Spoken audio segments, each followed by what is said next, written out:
this is Shannon Watt, and I'm bringing you another Marriage Minute. Today we're going to talk about the 5-minute marriage makeover. Yes, you're probably asking yourself, can I really make over my relationship in 5 minutes or less? I'm going to give you 9 steps on how you can improve your relationship that quickly. So number 1, let's just jump right into it. Number 1 is your tone of voice.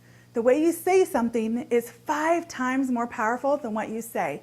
As a body language expert, I teach people in nonverbal communication, and what we say is only 7% of our communication, but the tone of voice is 36%. That's 5 times more impactful. Think about it.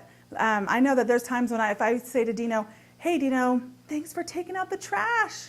Or if I go, hey, thanks for taking out the trash, there's a different tone inflection there. One can be really gratitude and one can be full of sarcasm.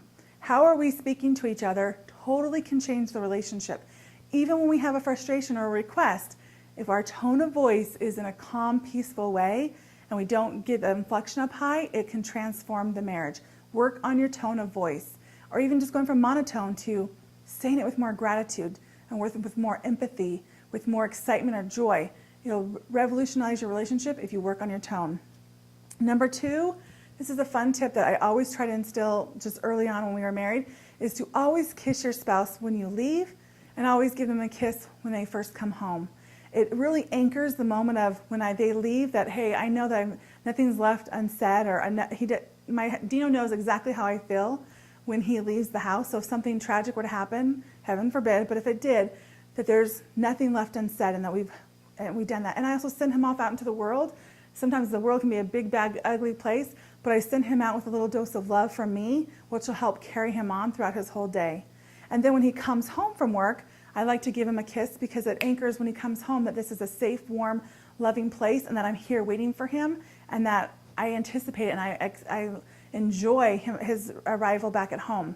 We're entrepreneurs, so Dino doesn't have a 9-to-5 job. He doesn't leave and come home at the typical 9-to-5 like some husbands do, but I do it every time he goes to run errands and every time he comes back. In fact, just yesterday I was on a mentoring phone call, and as he was leaving, he walked in the room and gave me a kiss and walked out while I was on the phone with the client. It's just something that we put in a ritual in, and it really anchors your brain. Your brain collects all this evidence and makes it feel secure that I am loved and I'm in a trusting relationship. So kiss your spouse on the way out the door and when you first come home. Number 3 is to use the words we versus I or you often. It creates a more communal mission that you guys are on, is to say, we are going to work on this, or this is what I like to create for us.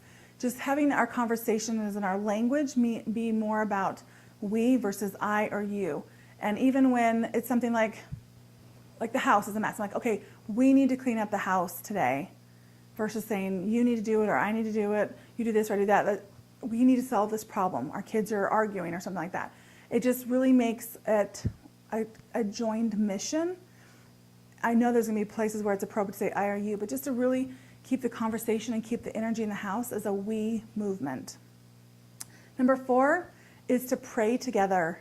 Whatever your religious beliefs are, whether you believe in a God or a spirit or a universe, and you know what, even if you're an atheist, use this as meditation time. I feel energetically when you come together and you're putting out your desires together, that changes, it shifts each other. It shifts how the universe and the world shows up for you. I believe in a higher power, and I believe that he wants to help us, and he's the third person in my relationship. That a marriage is not 2 people, it's really 3. And when I invoke solicit that support and help, that I get inspiration and downloads of what I can do better as a wife and as a mother and as a business owner.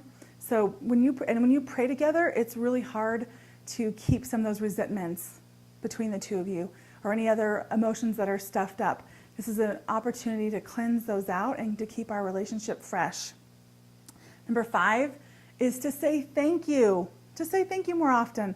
Sometimes we're so much politer to strangers than we are to our own spouses. If I'm at a restaurant and a waitress hands me a glass of water, I say thank you. We know how to be socially polite to people, but sometimes the people we love the most, the people that we're closest to, those are the ones that we take a little bit for granted, or we get a little bit lax on our behaviors and mannerisms. So I would really suggest that you look at saying thank you, even for the littlest things. Even when Dino passes me the salt and pepper at the dinner table, say thank you. Train your brain to be showing and demonstrating gratitude as often as possible, and that alone can help transform your relationship. Number 6 is to have touchstone moments, to have moments in your life that really anchor your relationship. It could be something as like a song. When there's certain songs played, when our wedding song is played on the radio, it anchors us back to how we felt on our wedding day. Or if we watch our wedding video, every year on our anniversary, it anchors us and our kids to that moment, and it gives us a chance to reminisce about it.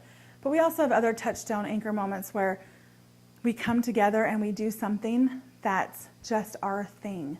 Like for us, another one is pillow talk. We get together every night and we talk about our wins for the day, our intentions for tomorrow, things that we're going through, our highs and lows. Have anchoring experiences and touchstones that bring you back to each other. Oh, and that brings me into number 7, which is pillow talk. So pillow talk, I just explained, is where you get together every night and close down your day together. Our pillow talk includes that talking that I just mentioned, the 5 minutes of saying what good happened today. But we also use our pillow talk time to pray together. We also do a spiritual thought together. We might look at our vision boards. We talk about what's going on with the kids. This time is a really good time to anchor that today was a good day and that we were together. And if it wasn't a good day, that we made it through and we're grateful for it and what we're setting up for the next day. Number 8 is random acts of kindness daily. RAK, that's what I call it, RAK, R-A-K. If you are practicing random acts of kindness towards your spouse, and especially when it's doing something that throws them off their normal routine, it interrupts their brain going, oh my gosh, that's kind of cool and different. And it gets you out of the monotony of your relationship. Doing a random act of kindness could be slipping a note into their lunchbox or their briefcase. It could be a random little hot, sexy text. It could be going and buying their favorite treat or something and bringing it home after work or after you've been gone for several hours. Do something random. It could even be like Dino and I, we fold our own laundry, but each other's our own separate laundry. But I could fold his laundry for him and put it away for him. Just doing some little random acts of kindness that says, I'm thinking about you, I love you, and this is how I'm showing you appreciation. And then number 9, might sound obvious, but you'll be surprised how often it doesn't happen. Number 9 is to say I love you to each other at least once a day. Now when I'm talking about saying I love you, it means I'm looking you in the eyes and I'm saying I love you. It's one thing to be on the phone and be like, yeah, I love you, and hang up. Or as I'm cooking dinner and he walks out the door and goes, love ya. Those are great too, but I'm talking about sitting together and I have eye contact. It doesn't have to be sitting together, but we have eye contact. That's the main point. And I'm saying the words, I love you, and letting that sink in to his spirit and giving him the chance either then or at another time to say it as well. When we make that eye contact, it really gets into our brain and our spouse really knows, wow. Now, there might be some of you out there who think, hey, I'm not used to saying that. I didn't grow up saying that. I'm not very verbal that way. I told my spouse I love them once, and if it changes, I'll let them know. That's not really the attitude to have. Just the way we're built, we need affirmation. We need reminders. We need to have evidence that love is still there. And so this is just one more way to re-anchor that. So say I love you every day. It takes 3 seconds, not even 5 minutes. 3 seconds, and it is amazing how that can transform your relationship. So there you have it.